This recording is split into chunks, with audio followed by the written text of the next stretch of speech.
This is Paul. Yeah, I'm still working on page one here. That the respondent credible threat to the physical safety, protected person. Additional findings may be found below, so on and so forth.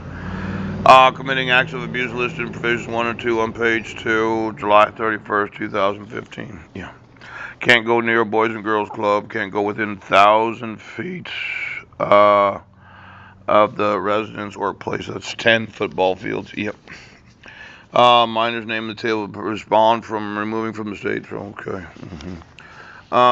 Prohibited weapons.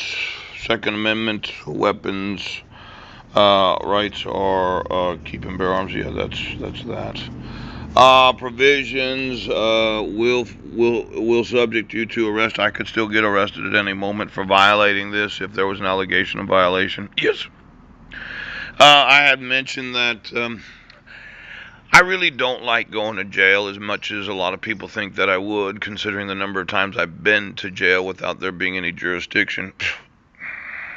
But I really don't. I'd mention that Washington State Crime Center, WACIC, to have anything fraudulent, any forgeries on any document, to have any court document on the WACIC that is not 100% legal, that is being used to hold hostage my kidnapped sons, is against the law. Now, I made also mention that the WACIC is probably connected to the National Crime Information Center. Yes.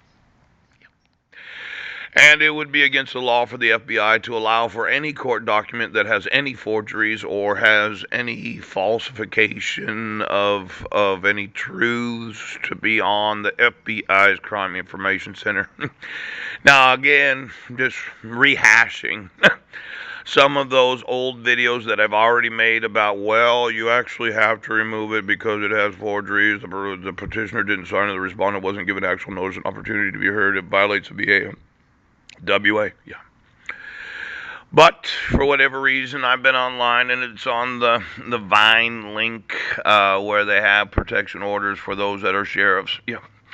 Any sheriff that knowingly allows any forged documents or illegal court documents that are being used to hold hostage American citizens is complicit in the crime of using government computers and technologies to effect kidnapping. Yeah. Don't be surprised. Now, forward county clerks. Again, I mentioned I don't know if that was a sheriff or not that served me, but I am almost, 99% sure, having been a patron of libraries for most of my life, and I've never witnessed a service before, a court service to any library patron or any person in a library. Yeah. So it could have been one of those unique types of experiences. Now, we could go through every court service and find out where they were actually served. As I understand it, it has to be documented, the actual location and time of service. Yes. And for everyone that we find over the last 20 years that was served in a public library, I don't think there's a very great likelihood of that, just to tell you the truth. But every court service has to have a date and time. I've looked at some of these court service documents that they have on the websites of different courts. And as I mentioned, I thought the patrons have a right to sue, well, the server of the court service, the process server, quite possibly the city of Squimmin, maybe even the state of Washington, for allowing for a process server to serve a court document on a respondent that was not given actual notice and opportunity to be heard before there was a court hearing, where there should have been proof of service before they had the court hearing.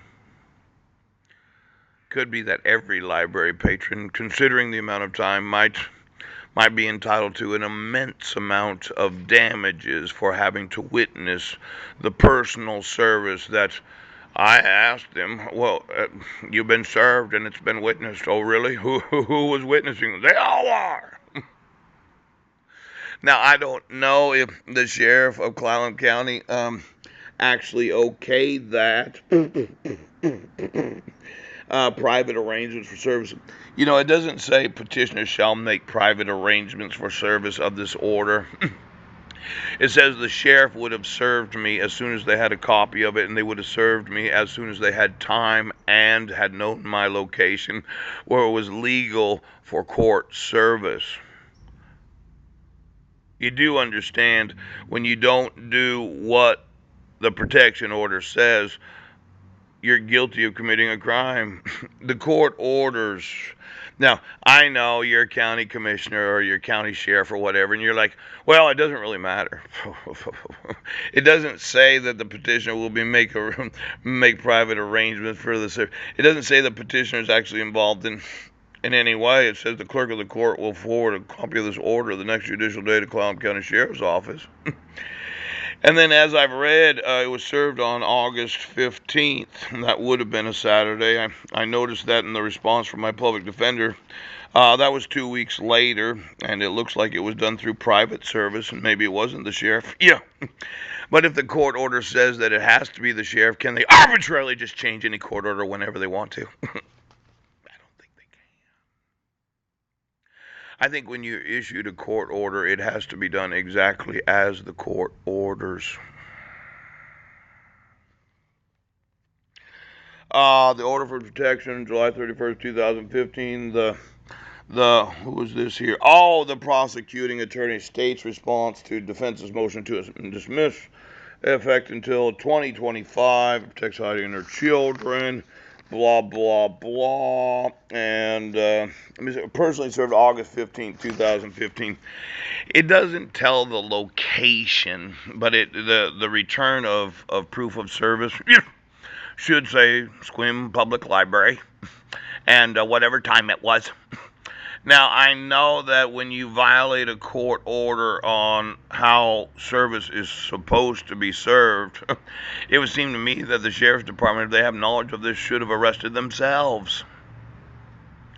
I don't think you can just do whatever you want to do. I think you have to do what court orders say, the way the court order says it has to be done. Now, I'm going to find out, and I'm just going to sit here and go through each one of these documents, and there's a few more lawsuits. But I would think that the police department, having any knowledge of the petitioner arranging, but if the petitioner didn't petition the court, and she didn't actually appear in court, and she didn't sign the protection order, why would the petitioner want me served? Ouch!